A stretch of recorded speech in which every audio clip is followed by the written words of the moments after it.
I speak to you as a sinner to sinners, as the beloved of God to God's beloved, as one called to bear witness to those called to bear witness. Amen.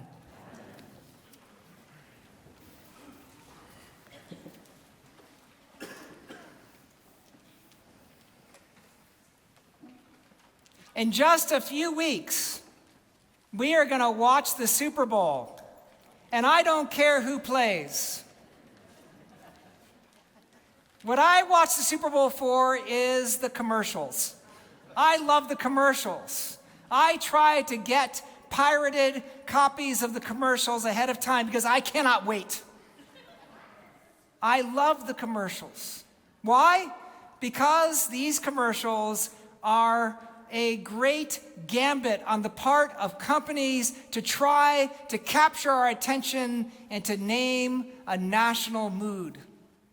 And the best commercials, I know this from marketing classes, the best commercials are not simply those that fill you with a bit of jealousy that you don't have the product. The best commercials are not those that fill you with a sense of need for this beautiful, shiny new object. The best commercials are not those that somehow tap into your desire to advance yourself. The best commercials are those that somehow reinforce in you your identity and show you who you are truly. The best commercials show you how this product can create a cooperation between you, the customer, and the company who provides the product so that you can somehow be creative in ways you never imagined. One of my favorite commercials came in 1984. It was for the Apple Macintosh. It was this moment where this beautiful athlete swung a hammer around her head and threw it into a screen in this setting that was meant to convey a totalitarian state, and the screen explodes and light shines, and then it says, Macintosh. And immediately, I went out and bought a Macintosh. Because in that moment, I saw why I needed a personal computer. Until that point, I had looked at a personal computer as a kind of glorified typewriter. But in fact, after watching that commercial, I realized that my personal computer was more like a paintbrush. It was going to help me be creative. I'd be able to do things I never imagined with a personal computer.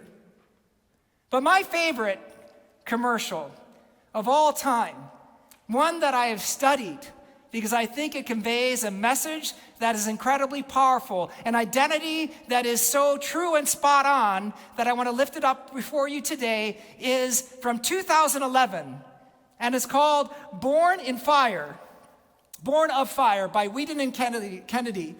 It was shown at the 2011 Super Bowl, and it was for the Chrysler 200. And it didn't just talk about a product, the Chrysler 200. It talked about the city of Detroit. And I realize that some of you might not remember this. Some of you have been born after 2011. And so I'm just going to paint the picture from the beginning because this commercial is so worked into my consciousness. It begins with a kind of new, innovative camera technique, which was called guerrilla techniques, in which you kind of catch things at off kilter and you focus in on different things, and you're almost like you're walking into a landscape and noting what's there in the environment as you make your way. And it approaches Detroit from the south on I-75, not the prettiest approach to our city. And it begins to talk about our struggles. In 2011, we were in the midst of going down, and the city would later declare bankruptcy in 2013. And it begins to name all of these iconic images about Detroit. This was meant to talk about Detroit. It's meant to talk about the factory work that we do in Detroit. And so it shows Joe Louis's fist that's at the pointed towards Canada, that is there quite beautifully. And then it showed the Diego Rivera's Detroit Industry in the DIA, which is one of the most amazing frescoes that has ever been composed. Riviera showed a picture from the River Rouge plant at Ford, and in it he put in a diverse, ethnically diverse and racially diverse workforce working together in industry. And what people don't always remember is that in 1933, factory production was still racially and ethnically segregated. But Diego Rivera believed in Detroit, and he believed that in this industry we would find our way forward. And so he depicts this incredibly diverse workforce working together to lift the city. And then you see the person who is the main character of the commercial. You see the car, but you see the driver. And the driver was the rapper Eminem, Marshall Mathers.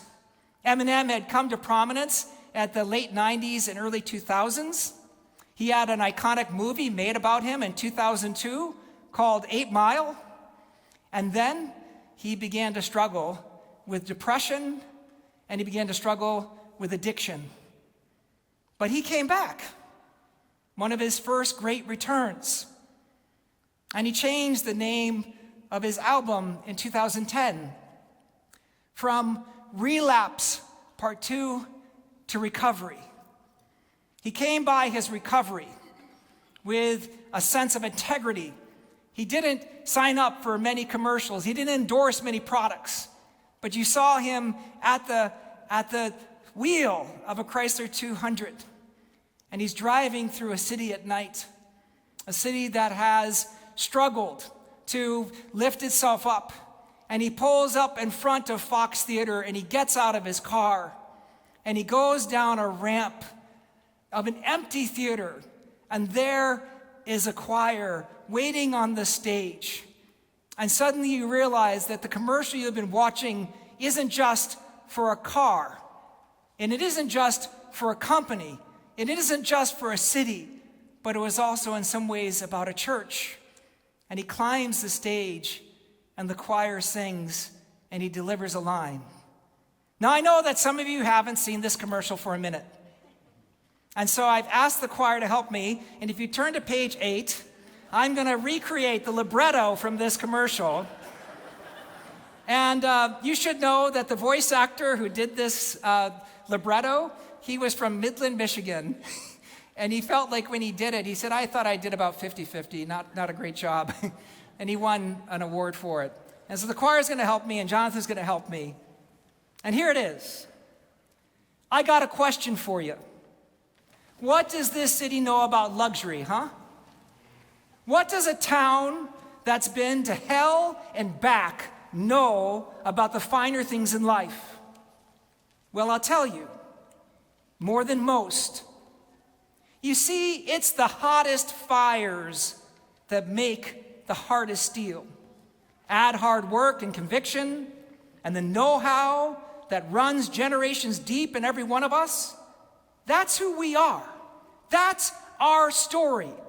Now, it's probably not the one you've been reading in the papers, the one being written by folks who have never even been here and don't know what we're capable of. Because when it comes to luxury, it's as much about where it's from as who it's for. Now, we're from America, but this isn't New York City or the Windy City or Sin City, and we're certainly no one's Emerald City.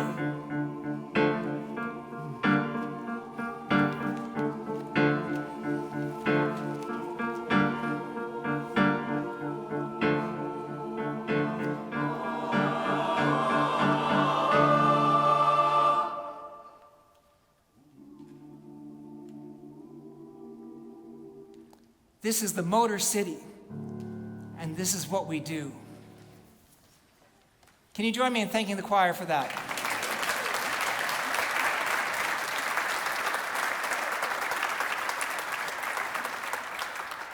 Now, I'm trying to paint the picture of this commercial for you because I feel like there's a lot of competing narratives out there.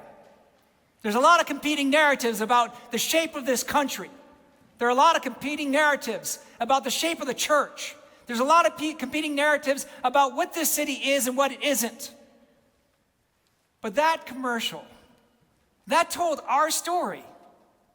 That told this story. It was at a moment where you and I, citizens of Detroit, were faced in our history with the opportunity to make a decision.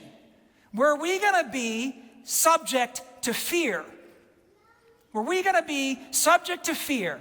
Or were we going to be people of love? Those were the decisions that we had to make. We had to choose whether we were going to be people of fear and people of love. And this city made that choice at that time to be people of love. What does it mean to be subject to fear? It means to be subject to a very fixed moment, because when you are full of fear, you ossify the relationships around you and you fix in stone the other who you're opposing. What does it mean to be subject to fear? It's to become fragile, because as strong as you might seem in your beliefs, you become brittle the moment those fears are challenged. What does it mean to be subject to fear? It means to have your sphere of concern shrink. You become subject to yourself and concerned with your survival. But cities cannot be built on fear. You can build a wall on fear. You can build a fortress on fear. But you cannot build a city. Cities need love to be built. Only love builds a city that lasts. And love is unlike fear in almost every way. Love sees in these blessed exchanges that happen in a city an opportunity not just for transaction, but for transformation. Love sees in the moments that we find ourselves in which there is conflict and challenge and difference and opportunity not to be fragile, but to be flexible. Love has, when it permeates a body, and I mean not just the body personal, I mean the body politic. When it permeates a body, love becomes a source of an increase in concern. This commercial told the story of our city. And one of the things that I am most proud of is I am from a place that had a decision to make, and we chose love. It was a hard choice, but we did it. And that goes with the grain of our reading today from 1 Corinthians. Paul is talking to a community that is divided. And he says to them that they need to see themselves as members of one another, as captive to one another, as enamored with one another, as part of one another, as one body, not many members, out of love. And so he says that the hand cannot say to the eye, I have no need of thee. In our tradition, the Anglican tradition, one of the great architects of our tradition, Richard Hooker, writes about sin. He defines sin differently than many others. He says sin is the deliberate decision to say to any other person or member of this universe, I need thee not. Because what happens when we love is we have to admit that we need each other. That is what it means to let love guide you in building your communities. And what goes for a city goes for a church. You and I have a decision to make as a church each day. But today is an important day to make that decision, particularly given all the narratives that are around us. We get to choose our narrative. We can choose to love. We can step away from fear. And we've done that over the past year in amazing ways. And yes, that can be misunderstood. And yes, that can be challenging. And yes, that's going to force us to be flexible when we are encountering difference. It's going to force us to have a concern for others that is going to stretch us. And it's going to have us realize in every exchange that there is an opportunity for transformation rather than just transaction. But that is the promise of the gospel. That is what makes us who we are. Over the past year, we have come upon this strategy, which I have called the architecture of belonging. Why? Because we see the world around us as being captivated by loneliness. We see loneliness as a kind of epidemic. And loneliness has been filling people with fear. Loneliness has been fixing our beliefs. Loneliness has been making us fragile. And so we have spoken about the architecture of belonging, because what holds us together is that love, that transformation, that ability to be flexible, that need for each other, and that growing concern for others. And we have said and shown that all of what we do comes from 5 practices that we've done. We've given reverence to God, because God is at the center of all we do, and we will be lost without God. We've talked about the necessity of relationship, because our relationship with each other and our relationship with God is the source of our strength, our identity. It's the story we tell.